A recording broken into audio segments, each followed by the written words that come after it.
Alright, here we go. Today we're talking our second half of multiplying and dividing real numbers.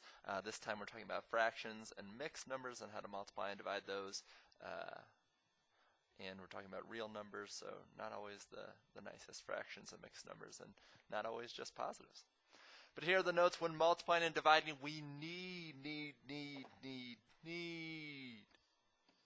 improper fractions instead of mixed numbers. We're going to talk about why that is in just a second.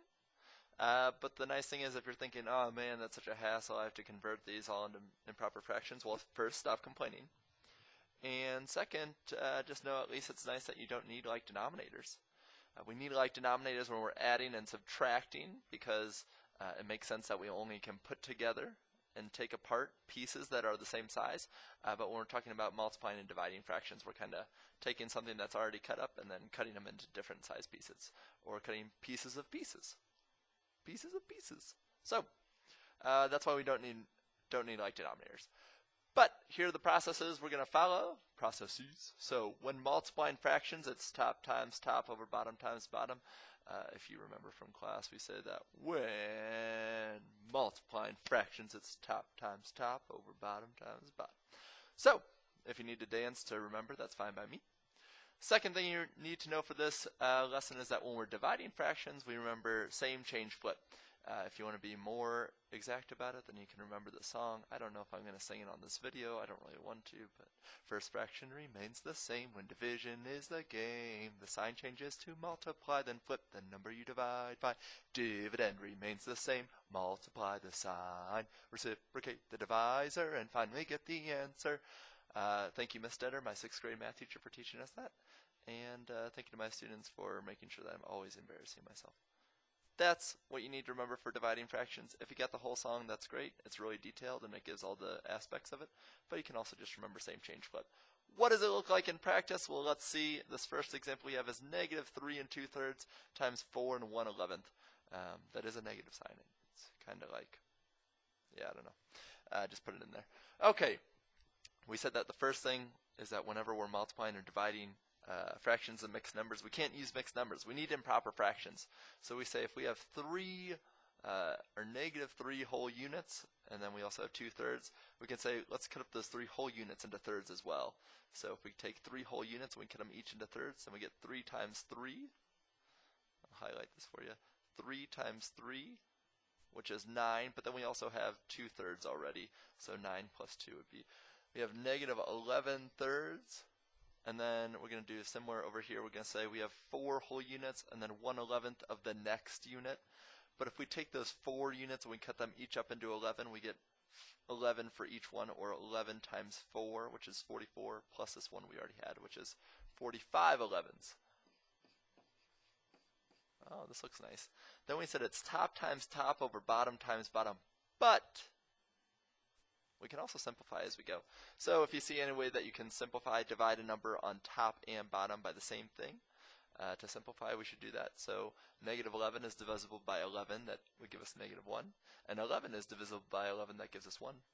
3 is divisible by 3. That gives us 1. 45 is divisible by 3. 45 divided by 3 is 15. So negative 1 times 15, top times top, is negative 15. And bottom times bottom, 1 times 1 is 1. Any number over 1 is just a whole number, so this is negative 15, which is not a whole number, an integer, but it's, you get what I mean, like a whole unit type thing. 2, if Marco has played 37.5 minutes during 3 1/3 games, how many minutes per game is he playing? Okay, what are we going to do here? Is this multiplication or division or addition or subtraction? Well, he's played a total number of minutes during 3 1/3 games, and we're going to try and find out how many minutes per game or during each game. We're going to try and take this total and split it. This is division.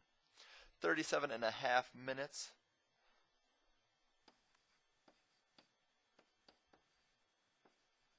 is the total. Games is 3 1/3. And we want to know minutes each game. So we need to divide. So we'll do 37.5 divided by 3 1/3. Again, we have mixed numbers, but we first need to change those to improper fractions. 37 times 2.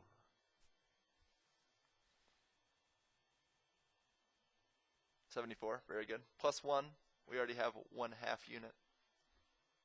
Would be 75 halves. Divided by 3 1/3. For each of these 3 units, if we cut it into 3 pieces, that would give us 9/3, but we already have that 1/3 left over too. So that'd be 10/3. Now we know that when we're dividing, it's same change flip, so this first fraction remains the same, because division is the game. 75 halves. The sign changes to multiply, then we're going to flip the number we divide by. I'm saying the song to you, but I'm just speaking it. Flip the number, that'd be 3/10. Dividend remains the same. Multiply is now the sign. Reciprocated the divisor, which means just flip a fraction. Flip the numerator and divisor. And now we'll get the answer by multiplying top times top over bottom times bottom. But again, we can do some simplification here. So we know that 75 and 10, they end in 0s and 5, so they're both divisible by 5. 10 divided by 5 is 2. 75 divided by 5 is 15. 15 times 3 is 45. 2 times 2 is 4. Okay, so now we have an improper fraction answer. Let's figure out what this would be. 4 goes into 45. How many full groups of 4/4 can we make? We can make 11. That would use 44/4, and we'll have 1/4 left over. So he is playing 11 1/4 minutes per game. Beautiful. That is the second example. That's all I'm going to leave you with, but I am going to give you 2 problems to work on your own. Let's check them out. That's -5 2/5 divided by -2 1/4. So show me you know what to do when dividing mixed numbers, but also what to do with dividing negative by negative. And then 2 says 5/12 of the cake was left after the party. If Mr. S ate 3/4 of what was left as a midnight snack, how much cake was there in the morning? Sorry. Couldn't help myself. Stop judging me. Do your work.